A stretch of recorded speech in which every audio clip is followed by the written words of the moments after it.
Shikues të ABC News ju përshëndes, unë jam Fabiola Hoxha, ky është Newshour, do të jemi së bashku me zhvillimet kryesore. Rreth 1 miliard euro nga buxheti i vitit të ardhshëm ose 1/9 e tij do të shkojnë për shëndetësi. Kryeministri Rama tha se një fond prej 15 milion euro do të jetë në shërbim të pacientëve të onkologjikut në QSOT si pjesë e angazhimit në rritje të qeverisë për luftën ndaj kancerit. Shefi i qeverisë tha se vitin e ardhshëm do të ketë rritje pagash për bluzat e bardha dhe investime në infrastrukturë në disa spitale.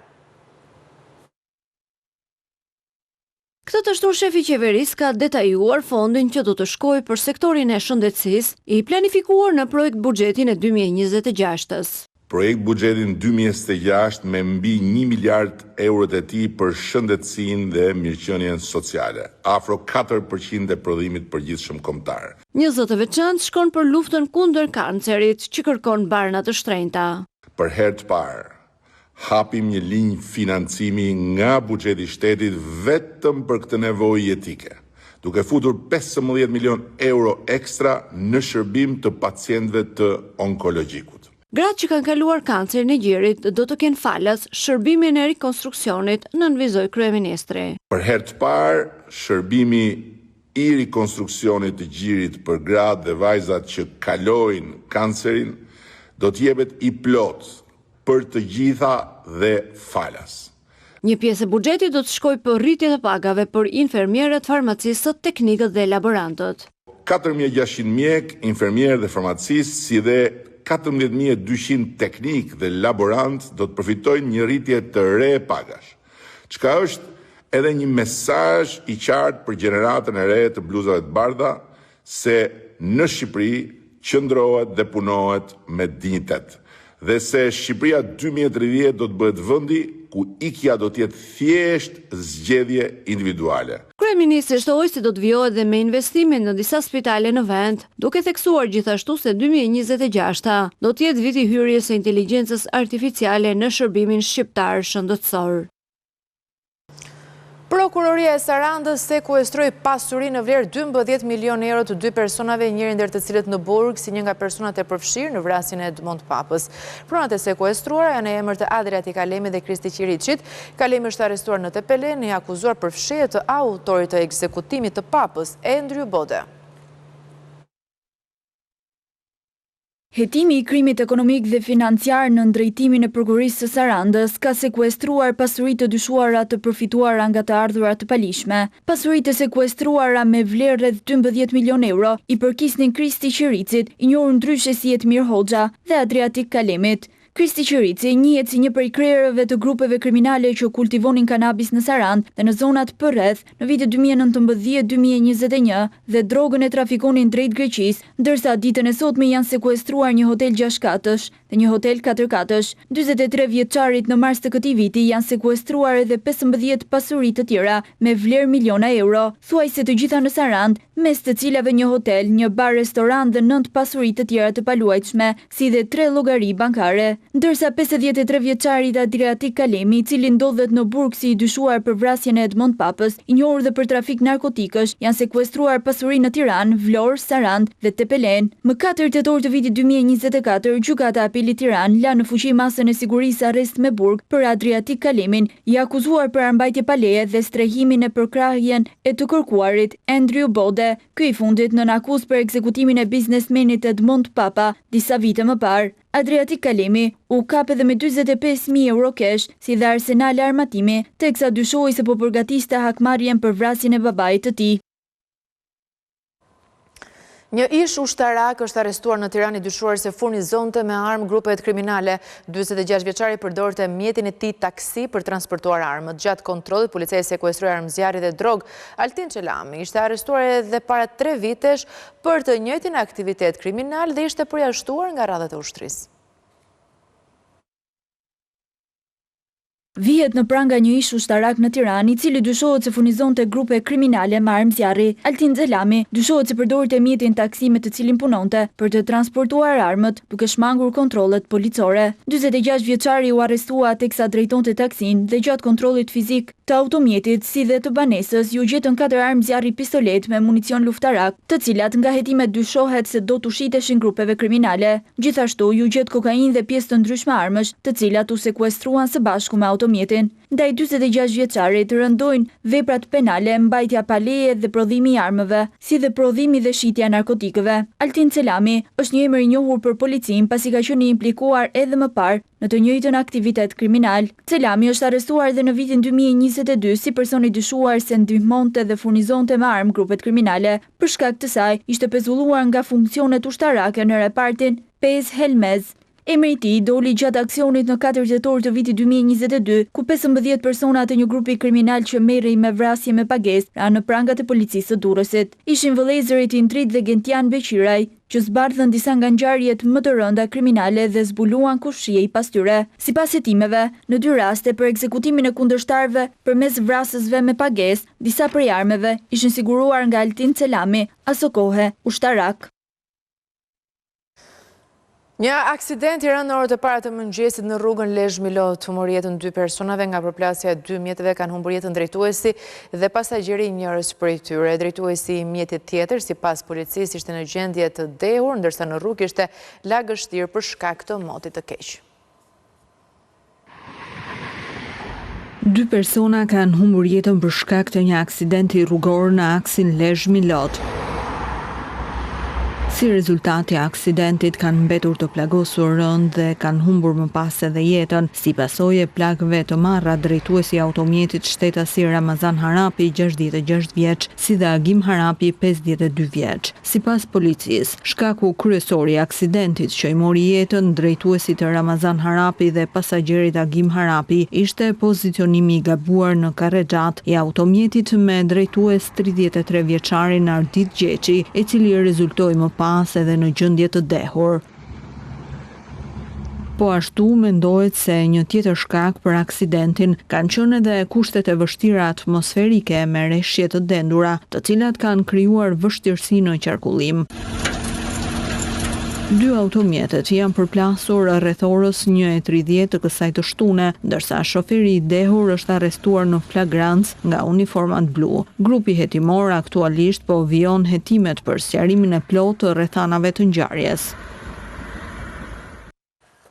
Drejtoria e Burgjeve i ka dhënë leje Lulzim Berishës për të marrë pjesë sot në varrimin e të atit rreth orës për 4 orë. Shkroi bandës së Durrësit do dalë nga qytetet e para burgimit në masa të rrepta siguri që të marrë pjesë në varrimin e babait për të rikthyer sërish në orën 16. Lulzim Berisha u arrestuan në Spanjë në dhjetor të vitit 2023 dhe u ekstraduar në Shqipëri më 18 mars. Me rikthimin në Shqipëri, Lulzim Berisha ka 2 llogari me drejtësinë për mbylljen e dënimit të vjetër dhe gjykimin për vrasjen në 2005 të Klodian Saliut, u vra në rrugën Durrës Maminas në fshatin Koxhaj, teksa po lëvizte me makinën Mercedes-Benz.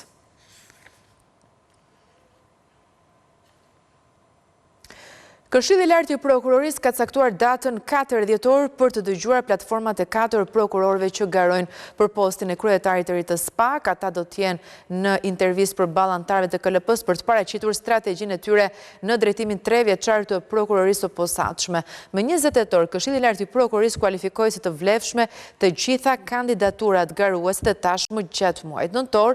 Do të kryen verifikime përpas stërtinë e figurës dhe integritetin profesional. Drejtuesit aktual të SPAK, prokurorit Altin Dumani, i përfundon mandati më 18 dhjetor.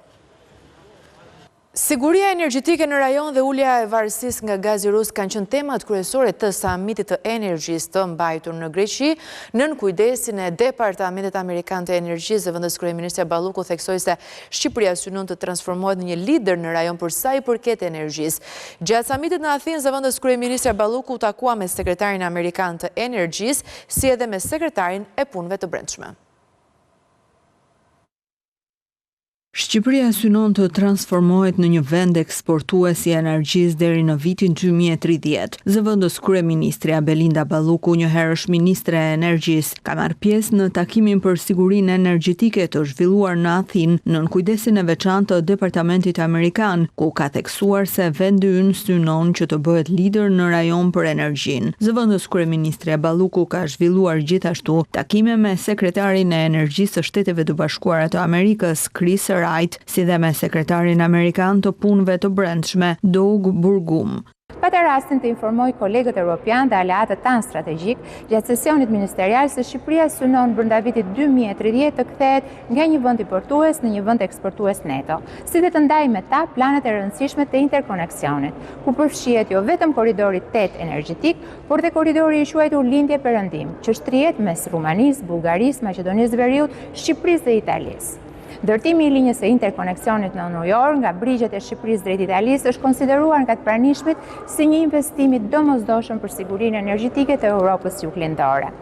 Angazhimi konkret i Departamentit Amerikan të Energjisë në sektorin energjetik evropian është shpresdhënës dhe garantues i qëndrueshmërisë dhe mbi të gjitha i pavarësisë energjetike. Në fokus të diskutimeve të partneritetit për bashkëpunim transatlantik në energji PTEC, vendosën piketa të rëndësishme për sigurinë dhe diversifikimin e burimeve energjetike, duke pasur në vëmendje uljen e ndikimit të gazit rus në Europë, por edhe bashkëpunimin mes vendeve përmes korridoreve të reja të furnizimit, duke nxitur në këtë mënyrë zhvillimin e infrastrukturës si dhe investimet e përbashkëta.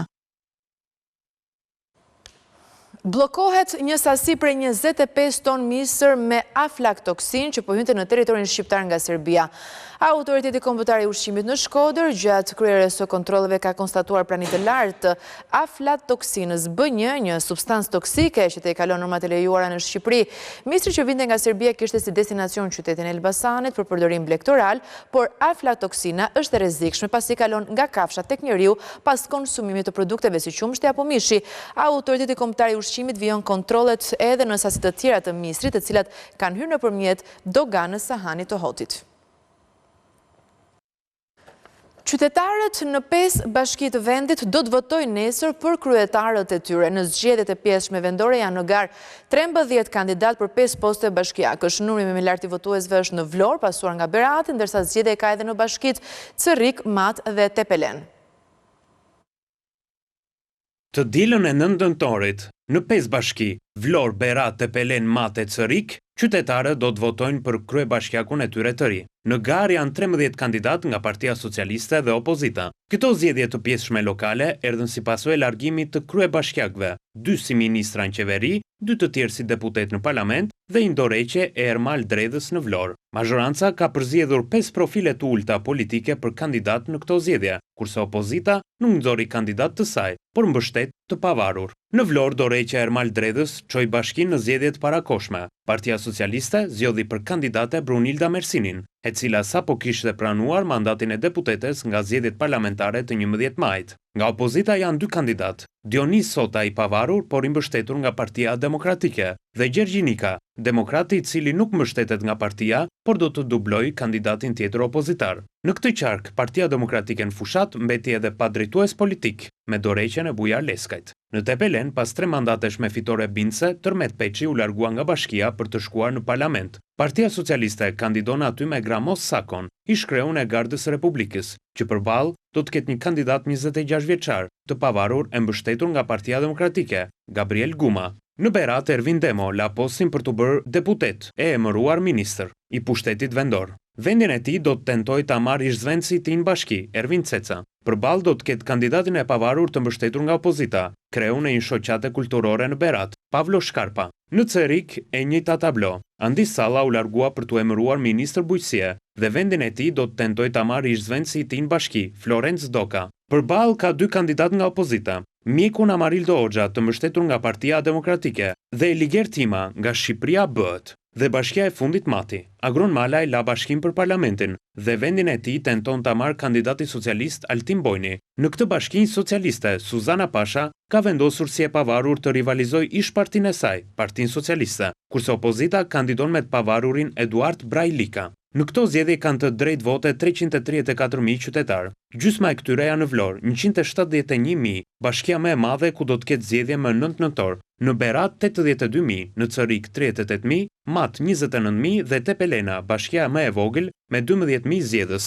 Kosta e këtyre zgjedhjeve nga Komisioni Qendror të Zgjedhjeve është përllogaritur në 1.6 milion euro. Do të ketë vetëm identifikim elektronik, jo votim elektronik dhe as vot nga diaspora. Të 5 këto bashkier në fundit janë fituar nga Partia Socialiste, kurse mandati i fituar nga kryebashkiakët e rinj më 9 nëntor do të jetë më pak se 2 vjeçar, deri në zgjedhjet e ardhshme në pranverën e vitit 2027.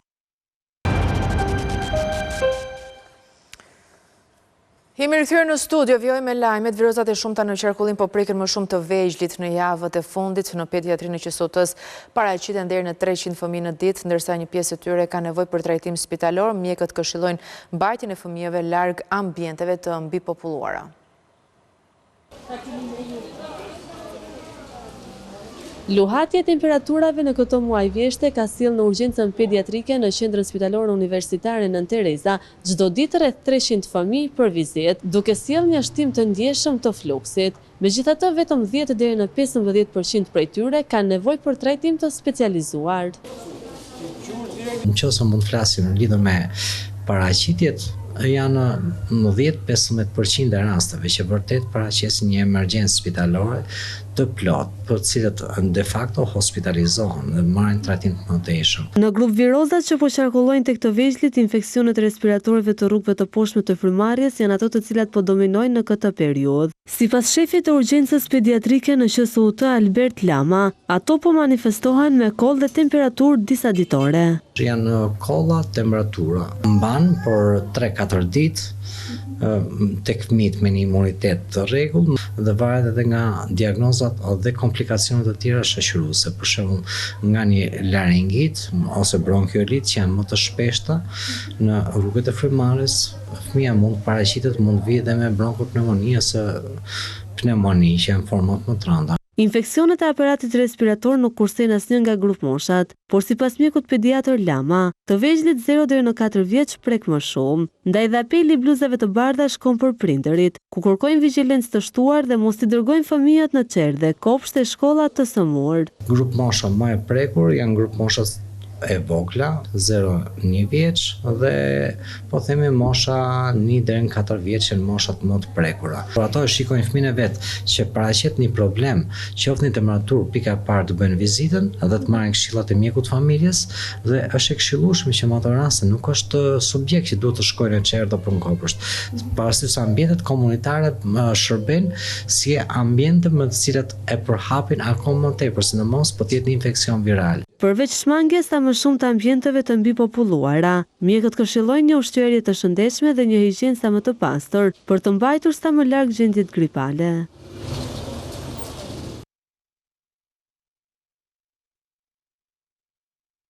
Një problemi moshës së tretë, por edhe i të rinjve. Mjekët neurolog thonë se janë shtuar raste tek moshat 25 deri në 35 vjeç, ndër faktorë që favorizojnë hemorragjit në tru janë hipertensioni, diabeti, konsumi alkoolit dhe duhanit. Vlerësimi i shenjave të para duke u konsultuar me specialistët parandalon pasojat e rënda dhe vdekjet nga këto goditje. Insultat, sëmundjet kur njëri i gjakut në tru qahet apo bllokohet dhe përpasoj qelizat në zonën e prekur fillojnë të vdesin nga mungesa e oksigjenit dhe lëndëve ushqyese, duke shkaktuar invaliditete deri humbje jete, po shtohen. Për neurologët shqetësues është fakti se ato po prekin dhe të rinj. Janë patologji në rritje dhe jo vetëm në moshën e tretë, por vitet e fundit kemi rritje të infarkteve dhe të hemorragjive dhe në moshat të reja, mbi moshën 30 apo 35 vjeç. 1 në 4 persona mbi moshën 25 vjeç riskon që të preket nga insulti cerebral. Në Shqipëri, sipas statistikave, numri ka ardhur në rritje. Në vit ne kemi minimalisht 3-4.000 raste të reja me infarkte të trurit. Pra, raste që bëjmë për herë të parë strok. Ndërkohë që në 25% e këtij numri janë raste të përsëritura, që janë infarkte dhe po hemorragji të trurit për herë të dytë, të tretë, të katërt apo të pestë. Arsye sipas mjekëve është neglizhenca ndaj disa prej faktorëve që mund të modifikohen. Tek faktorët e modifikueshëm të infarkteve të trurit hyn hipertensioni, diabeti, dislipidemi, alkooli, duhani. Sipas studimeve, nëse ne bëjmë modifikimin dhe rregullimin e këtyre faktorëve që si përmenda, atëherë mund të kemi ulje të numrit të rasteve të infarkteve dhe hemorragjive të trurit deri në 90%. Pra, është domosdoshme që të kemi diagnostikim të hershëm të patologjive, duke filluar që nga hipertensioni, çrregullimet e ritmit, dislipidemi, diabeti. Duhet kemi mjekimin e saktë, marrjen e rregullt të mjekimit, check-upet, kontrollet e herpashershme dhe është e domosdoshme eliminimi i alkoolit dhe duhanit dhe është akoma më e domosdoshme ajo që quhet aktivitet fizik. Minimalisht njëri që të ketë një jetë të qëndrueshme, të shëndetshme, duhet bëjë një aktivitet fizik që shkon nga 3 deri në 5 herë në javë deri në 60 minuta në herë. Një turbullim i pamjes, humbja e ekuilibrit, dhimbje e papritur dhe fort koke që mund të shoqërohet dhe me humbje të vetdijes, mund të jenë shenja paralajmëruese të një insulti. Mjekët këshillojnë të mos neglizhohen dhe të kërkohet ndihmë brenda 3-4 orëve të para. Sa më shpejt të nis trajtimi, aq më të pakta janë dëmet që mund të shkaktojë një gotë. Njoftë klikoni në webin ton abcnews.al, në radio na gjeni në frekuencat 105 FM. Në vim do t'jeni me kolegen Jeta Kasemi në hapësirën Faqja 4. Faleminderit që na ndiqni.